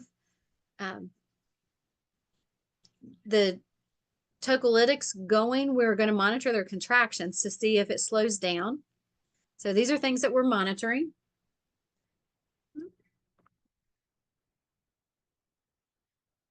Okay, these are just mnemonics to help you remember what you would do if you have late decelerations or decelerations in general. But here it says, always notify your provider for prolonged decelerations. So if you have a prolonged deceleration is one that lasts a long time, okay? A deceleration could last 10 seconds. It could last 30 seconds. A prolonged deceleration is going to be one that's going to last like 2 minutes, okay? That's a long time for a baby's heart rate to be down. Okay. After an epidural, we will sometimes see mom's heart rate drop or her blood pressure drop. And therefore, in relation to that, the baby's heart rate will drop.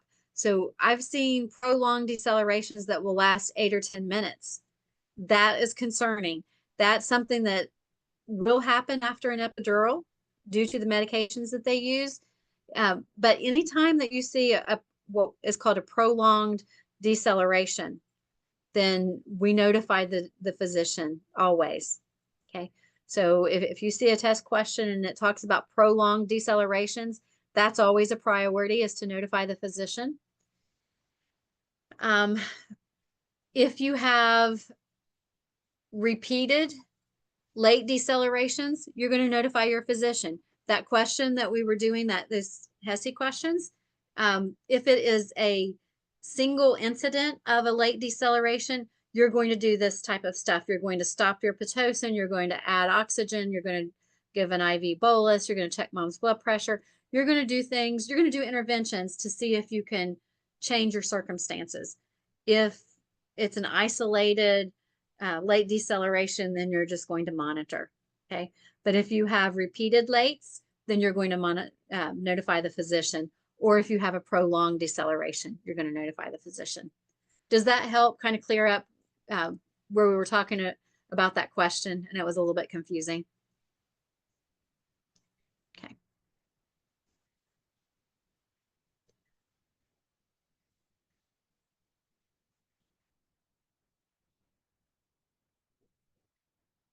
Okay, you can look at this. This is just some mnemonics that some people have pulled together that kind of help you remember.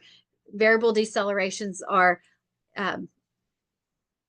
things like cord compression, like I was saying, if mom's laying where the baby's laying on the cord, or the baby chews on the cord, whatever, we would move the mother. Baby chomping on the cord is not going to help moving the mom, but there are things that we can do, and changing positions is one of them. So variable decelerations can be caused from different things. Early decelerations, head compression, intervention is really not needed. Accelerations are okay. They're great. Means the baby's oxygenated. There's no intervention needed. Means that it's a happy baby. We're happy to see accelerations. Late decelerations are the bad ones. That's the ones we started off talking about because we got the bad out of the way first. Uteroplacental insufficiency, and we've got to do something.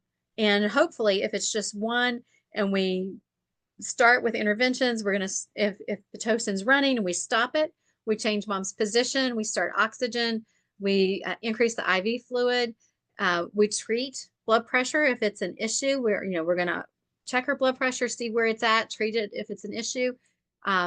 Maybe tocolytics. Tocolytics mean if the contractions are hypertonic, meaning they're too frequent, whether it's because she's been on Pitocin and they're coming too quickly, or they're just one on top of the other because, on its own.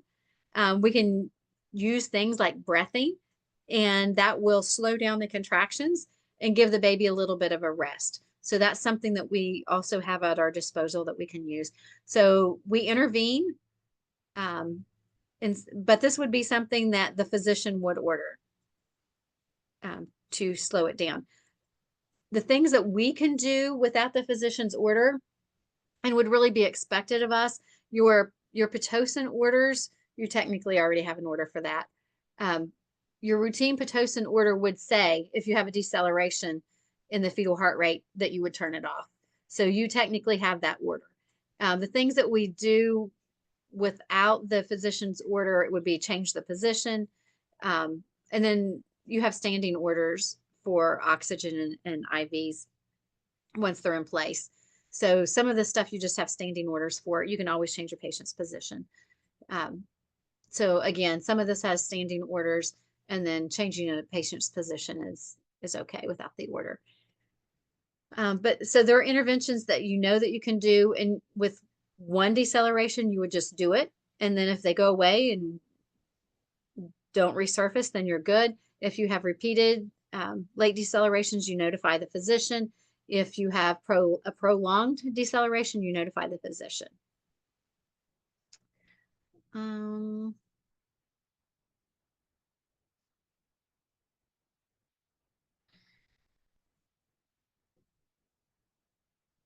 Okay. As the way we monitor contractions are, here's your definition. Contractions can be measured from peak to peak. Here contractions are 2 to 3 minutes apart. So 1, 2, 3, or 1, 2.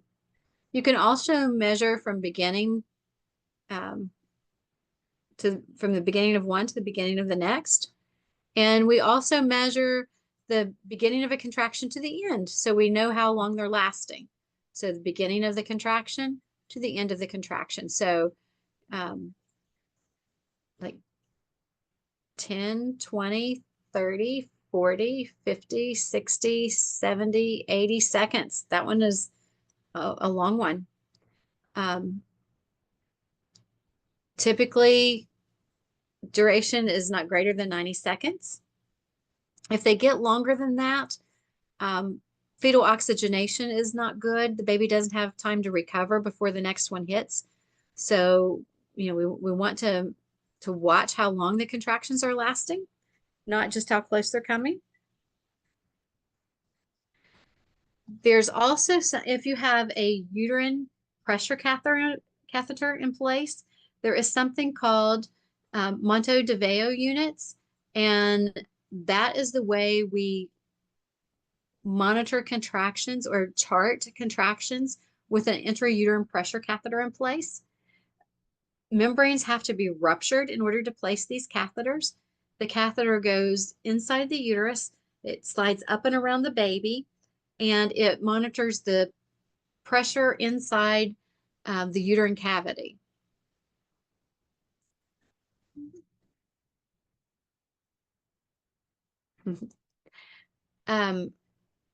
So the way we calculate the Montevideo units is you have to have a 10-minute strip. So you can choose any 10-minute strip. And this one, there's like a minute on each side of this that does not have a contraction on it. So this is like 8 minutes here. And we take all the contractions that occur in that 10 minutes, and this is millimeters of hydrogen, and we just add up the peak of the millimeters of hydrogen of each contraction in that 10-minute period. So we add the 75, the 60, the 50, and the 45, and we put that all together. And for that 10-minute segment, it's 230 MVUs, which are Montevideo units. And anything over 200 is considered an adequate MVU. So that means contraction pattern is adequate for, would be considered a therapeutic level. So again, in order to use this, you have to have an intrauterine pressure catheter in place.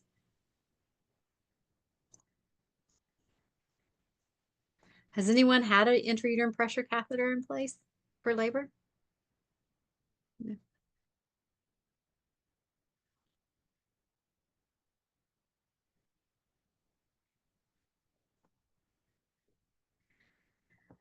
Okay, true labor versus false labor. We talked about this a little bit ago. Braxton Hicks is what we call false labor. The real indicator between what is false labor and what is true labor is cervical change. Okay, we can say whatever we want about what would indicate true labor and what indicates false labor, but at the end of the day, the only thing that truly indicates something is true labor instead of false labor is that you make cervical change. So all of the other things that we talk about that makes it seem like it's false labor or seems like it's true labor, it's all irrelevant. If the cervix doesn't change, it's false labor. Typically, true labor will make cervical change in about a 2-hour period. So that's kind of what in the labor and delivery unit, that's kind of what we're looking at. We'll monitor a patient for about 2 hours, and if there's no cervical change, then we'll let them go home. Doesn't mean that they won't be back in there in another 6 or 8 hours in active labor making cervical change. But at that point, after 2 hours with no cervical change, we have to assume that it's Braxton Hicks contractions.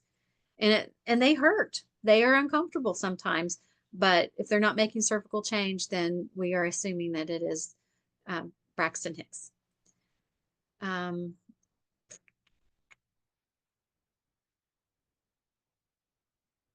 Okay. We're getting short on time, so I want to make sure we cover what we need to.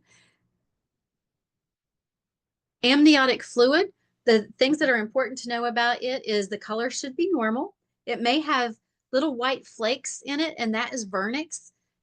If it is green, that is meconium. It's stool that the baby has passed.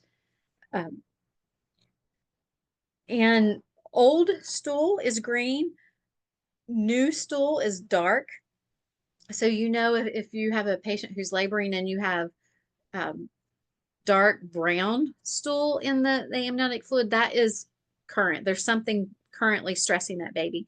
And if you have a breech baby, you're going to have stool in the delivery. That's a given. But that green stool is from an old stressor. So that's something that we want to be careful about at delivery. We want to make sure that we get that suctioned out because we don't want the baby to aspirate that. So meconium stained fluid is something that we want to be very careful about as at the delivery point. There should not be a foul odor to amniotic fluid. It does have an odor. Once you've worked in that area or you've done your clinical in that area, you may recognize the odor of amniotic fluid, but it's not a bad odor. It doesn't smell like infection. It does have a distinct odor, but again, it's not a bad odor. When we talk about the amount of amniotic fluid, what we would chart as scant would just be a trickle of amniotic fluid. A moderate amount would be like 500 milliliters. Okay. A large amount would be 1,000 milliliters or more. Physicians would induce for lack of amniotic fluid, and then when they would break water and it would be running off the side of the bed and out to the door, and it's like, I'm not buying this. That's a lot of fluid. So notice, the amount of amniotic fluid that's there when the membranes rupture. So color, amount, and odor are the things that you're going to be looking for. And charting and time, what time that it ruptures. Those are the things that you're asking your patients about too. If they come in and say, my water broke, you're going to say, what time? Was there any color? How much was it? And did it smell bad? If it smelled bad, then we might be looking for infection. We would take the patient's temperature and see if they are running a fever. So those are things that we're looking about and considering with amniotic fluid. Second stage of labor is, again, the point of pushing. And there's different ways of pushing, bearing down, holding your breath. There's open glottis pushing where they're not necessarily holding their breath, but they're pushing with the contraction. The pushing stage kind of lasts 2 to 4 hours. I rarely see a patient push 4 hours. I usually say 1 to 3. I know that's not what your textbook says, but it's 1 to 3 has been my experience to be more typical of real world. Position changes are very important, and the more upright that we keep patients, the more gravity works with them. So the longer that they can keep walking, the better it is for them. Helping them stay relaxed during the labor process is good. Supporting them comfort-wise, watching the baby as far as fetal assessment is important. And making sure our equipment and everything is ready when it's time for delivery. So those are important parts of stage 2. After delivery, we're looking at care of the newborn. So skin to skin is important. We delay cord clamping now to make sure that the important things in the blood gets to the baby, and it's just for a moment, but we delay cord clamping just for a moment to make sure the baby gets all of those good things in the blood. Usually we have 2 moms at birth, 1 for mom, 1 for baby. Often there's more than that, but we usually have at least 2. APGAR scores are done at 1 minute and at 5 minutes, and we do a full set of vital signs on mom and baby at birth. Here is our APGAR scores, and we are really going to run out of time here. This is what we're checking on the APGAR scores. So at 1 minute and at 5 minutes, we're going to score the baby, and we're looking at muscle tone.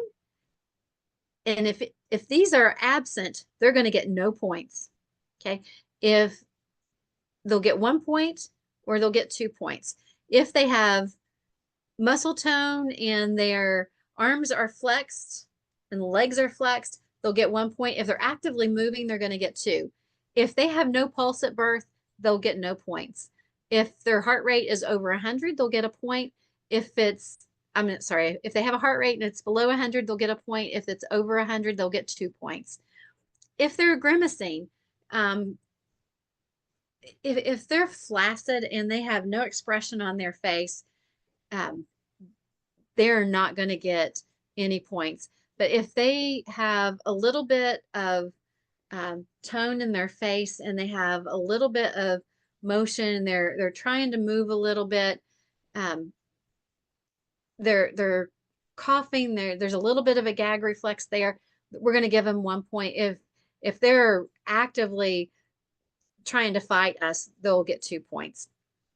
Their appearance, the color of their skin, if they're pale and blue, they're not going to get anything. If their body is pink and their extremities are blue, they're going to get 1 point. And if they're completely pink, they're going to get 2. Now, if a baby has a 9-10 APGAR, it's usually because they get 1 point off for their hands and arms and stuff being blue. This is the last thing to get a point. So if an APGAR score is a 9, this is usually what they get a point taken off for right here. So you can kind of circle that one. Respirations, if they're absent, they get no points. If they're slow and irregular at first, they get a point taken off. If they're screaming, they get 2 points. Most healthy babies are not happy when they come out into this cold world all wet. They are mad, and that's what you want. This is the baby that you want to see. You want to see them mad and in a matter of moments get pink from screaming and crying. You want them to have that grimace on their face because they're mad at this cold world. You want their heart rate to quickly go over 100 beats per minute after delivery, and you want them to be fighting you. So if you have a baby that scores 0 to 3, that's a severely depressed baby. If it's moderately depressed, it's 4 to 6. And if you've got a baby that's 7 to 10, those babies are going to, in general, do fine. These babies are the ones that we can expect to need a lot of resuscitation. They're going to probably be whisked away to the nursery for further treatment. These babies can go either way. Moderately depressed babies that have a APGAR at 1 minute, 4 to 6, they can crash on you quickly, but they can also recover very quickly. So these are our babies that we don't know about. Okay, we really don't know what we're going to get with them. Now, the 7 to 10 babies, typically, we stimulate them, we clear out their airways, and they typically do very, very well. This is what a nice, healthy cord looks like. If you have a cord of a smoker, this big vessel is yucky and flat and just not nice and juicy and healthy looking like this. You can pretty much look at someone who has done a lot of caffeine or a lot of nicotine and tell by just a glance at the cord. I'm going to let you read through this because we're running out of time. But this is what a nice healthy cord should look like. I'll let you read that. Third stage of labor is the delivery of the placenta. Again, this is the quickest stage of labor. This may be from 5 to 10 minutes, maybe. Never, ever pull on a cord to deliver the placenta. If you pull and the placenta has not released, you can invert that uterus, or you can detach the cord.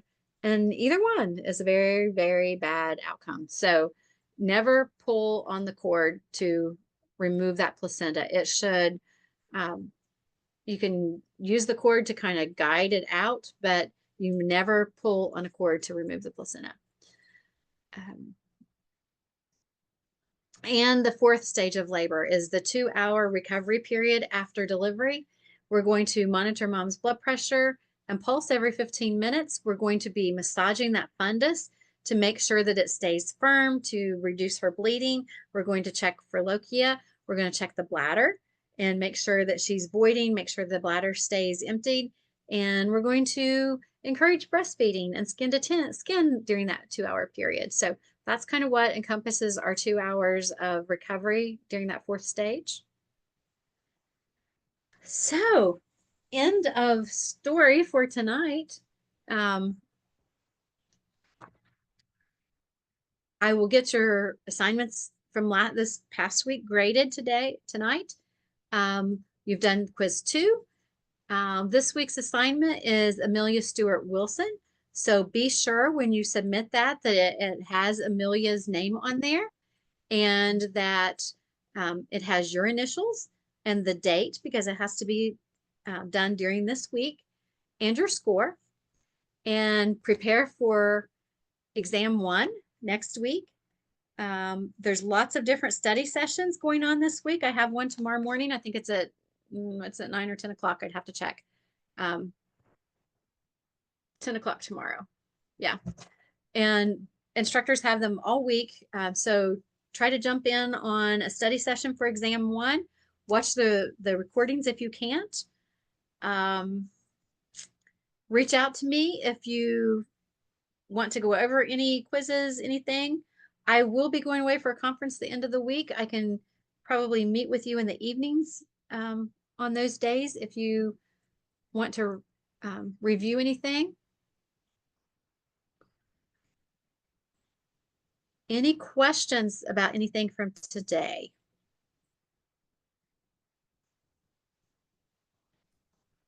It's not necessarily a question for today, but what chapters are going to be in the exam? Does it include today's lecture or just the past 2? Yeah. Yeah, it includes everything from weeks 1, 2, and 3. So that will be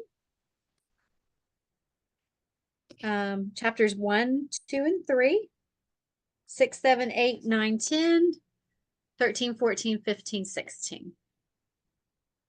Yeah. Good question.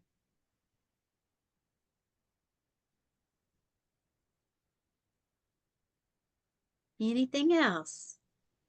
You guys are so quiet. It's just overwhelming. It is. It's a lot of content. I think you'll do fine.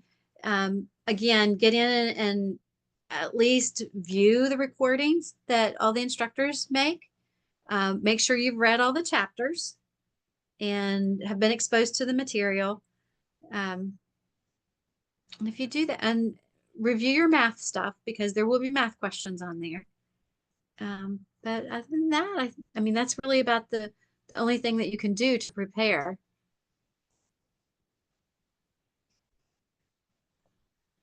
For the people who are taking the class like on campus and somebody's proctoring us, the lady that is proctoring us at our campus said that she is assuming, and this is the way it's always been for her when she's done this, is that we will be there at the time that we would be in lecture, and then we would do the exams, and then we would join your Zoom when we're done.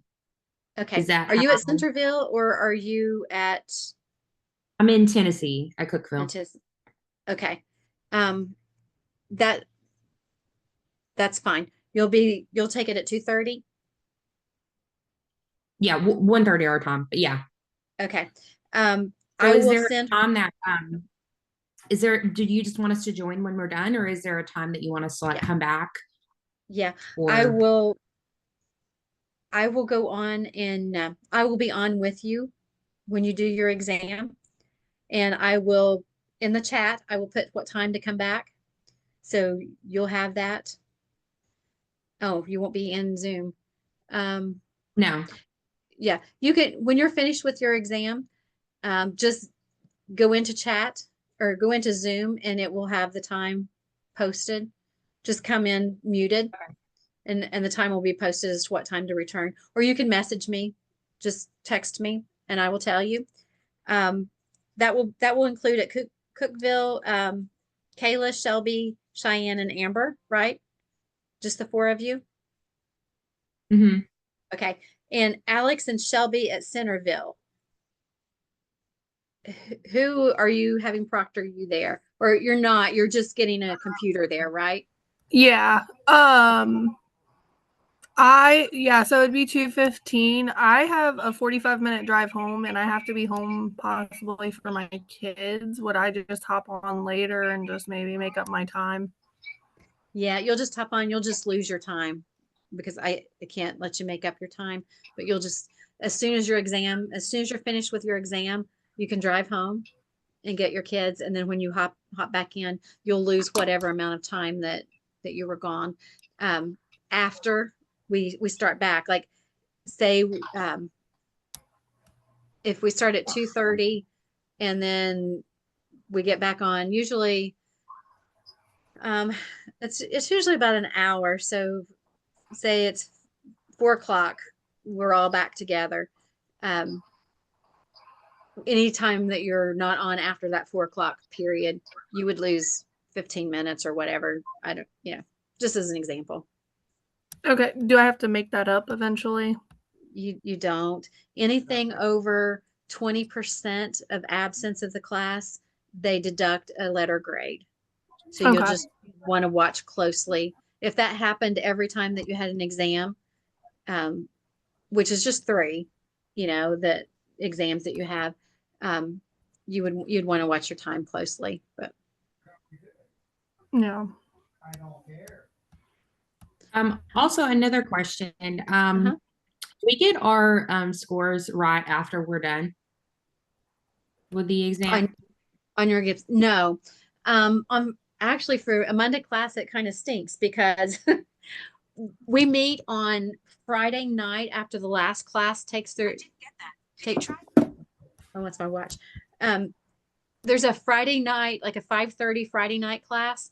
After that Friday night class takes their exam, we meet like at 8:15 and we go over all of the classes exams and look for questions that maybe were not good questions or questions that students in general struggled with, which is good for you, because if there's a question that like a lot of students missed, that say they chose answer A and B and the question was confusing, we may give everyone credit for A and B, but that's all the classes. That's not just our class, that's all of the OB classes.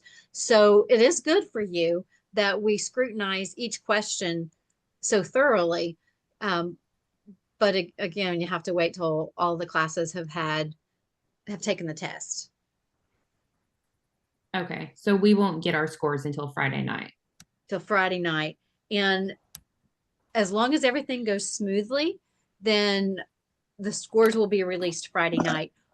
One exam, there was something had happened and I don't even remember what it was. I just started teaching for Fortis last term. I've taught for 20 years, but Fortis was new to me. And it was like, it wasn't an issue with my class, but it was something weird happened. And we didn't release like scores until Saturday morning. But as long as everything's okay, it'll come out Friday night. So as soon as we know that it's all right, we'll release the scores. So hopefully it'll be Friday night and you'll get them. Is there a way like that we can meet with you to get like preliminary scores? 5 days is a very long time to wait to know what you made. Can we at least know if won't we know. pass? Like, you know. I won't know. I won't know. Yeah. Yeah. Oh. Love that. There's a question. If you're in Cookeville and you were planning on doing testing at the campus, if you're one of the 4 that I mentioned, I've already talked to the dean and Professor Ellis, and that's already been approved. Now, if you haven't gotten that approved with Professor Ellis, then you need to let me know and talk to her. And that was Michaela, right? Is that Michaela? I don't think you were on my list. Yeah, no, I don't have Michaela. I don't have you on the list. So if you want to test with her, you'll need to work that out with her. Okay. All right. Well, happy studying, everyone. And reach out to me if you have questions, anything I can do for you. And end of the week, be patient with me in case I'm in that conference, but just text me. I'll get back with you as soon as I can. Have a good week. Thank you, you too. Bye-bye.